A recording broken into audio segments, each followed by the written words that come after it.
Hey guys, welcome back to another video. आज हम लोग बात करेंगे कंप्यूटर का हिस्ट्री क्या है। तो चलिए हम लोग चलते हैं कंप्यूटर स्क्रीन पे। History of computer. जैसा कि आप जानते हैं कि कंप्यूटर का आविष्कारक प्रो चार्ल्स बैबेज को कहा जाता है, जिन्होंने 1822 में पहला डिजिटल कंप्यूटर बनाया था। इसके बाद उन्होंने एनालिटिकल कंप्यूटर निर्मित किया। सर्वप्रथम कंप्यूटर के आविष्कार से 3000 साल पहले अबैकस का प्रयोग गणना यंत्र के तौर पर किया जाता था। इसके बाद वर्ष 1617 में नेपियर्स बोन्स को गुणा करने हेतु प्रयोग में लाया गया। 16 सदी के अंत में स्लाइड रूल के द्वारा अंकगणितीय प्रश्नों को हल किया जाने लगा। 1642 में ब्लेस पास्कल ने पास्कलाइन कैलकुलेटर को बनाया और फिर 1823 में चार्ल्स बैबेज ने डिफरनीस इंजन का आविष्कार किया। साथ ही 1833 में इन्हीं के द्वारा एनालिटिकल इंजन की खोज की गई, जिसको ही आधुनिक कंप्यूटर का आरंभिक युग माना जाता है। उसके बाद Hollerith census tabulator, Harvard Mark I ABC और इलेक्ट्रॉनिक कंप्यूटर अस्तित्व में आए। इसके बाद कंप्यूटर के इतिहास को 5 पीढ़ियों में बांट दिया गया। कंप्यूटर की पहली पीढ़ी 1940 से 1956 वैक्यूम ट्यूब्स कंप्यूटर की इस पीढ़ी में 1946 to 1956 तक के कंप्यूटरों का वर्णन किया गया है। इस दौर में कंप्यूटर 1000 वैक्यूम ट्यूब की सहायता से संचालित होते थे, जिनका आकार काफी बड़ा होता था। इस दौरान जो कंप्यूटर अस्तित्व में आया उसका नाम ENIAC था, जिसको JP एकर्ट और JW मोशले ने बनाया था।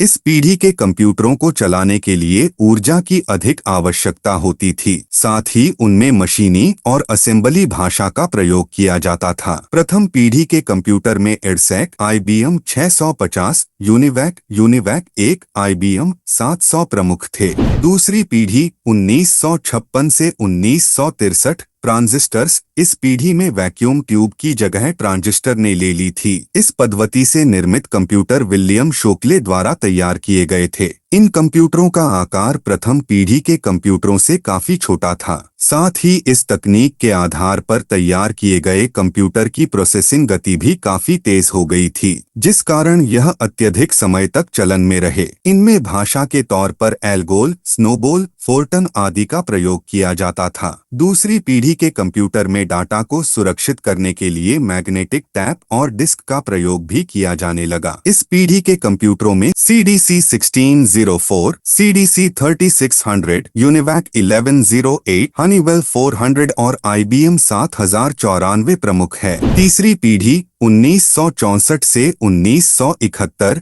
Integrated circuits. इस पीढ़ी के दौरान बनाए गए कंप्यूटरों में इंटीग्रेटेड सर्किट यानी IC का प्रयोग किया गया, जिसके परिणामस्वरूप कंप्यूटर की गति और तीव्र हो गई। कंप्यूटर की इस पीढ़ी में जैक किल्बी द्वारा निर्मित किए गए कंप्यूटर चलन में रहे। अब कंप्यूटरों में ऑपरेटिंग सिस्टम का प्रयोग होने से कंप्यूटर का प्रयोग काफी सुगमता से किया जाने लगा था और कंप्यूटर के कई सारे कार्य ऑटोमेटिक संचालित हो गए थे। तीसरी पीढ़ी के कंप्यूटरों में ICL 2903, ICL 1900, यूनिवैक 1108, PDP 5 और PDP 8 प्रमुख है। चौथी पीढ़ी 1971 से 1985 माइक्रो प्रोसेसर्स। उपरोक्त पीढ़ी के कंप्यूटरों में IC के स्थान पर VLSI यानी वेरी लार्ज स्केल इंटीग्रेटेड का प्रयोग किया जाने लगा, जिससे गणितीय गणनाएं समेत अन्य तार्किक क्षमता से जुड़े कार्य कंप्यूटर पर आसानी से किए जाने लगे। अब कंप्यूटरों का आकार इतना छोटा हो गया था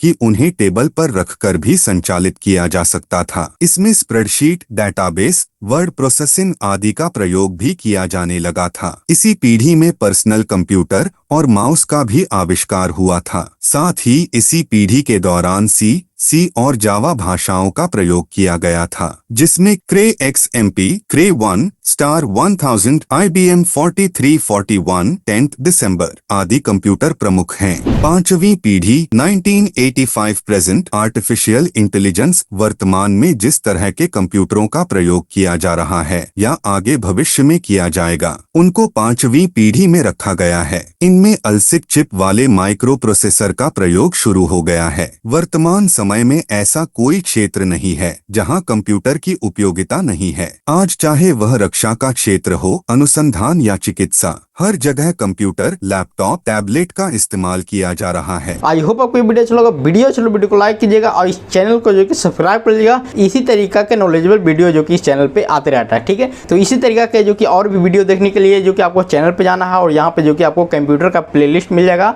और यहाँ पे जो कि CTP ऑपरेटर का प्लेलिस्ट मिल जाएगा, फोटोशॉप का प्लेलिस्ट मिल जाएगा और ये सब प्लेलिस्ट देख करके जो कि आप काफ़ी कुछ जो कि सीख सकते हैं और समझ सकते हैं और यानी कि आप अपना नॉलेज को जो कि बढ़ा सकते हैं, ठीक है।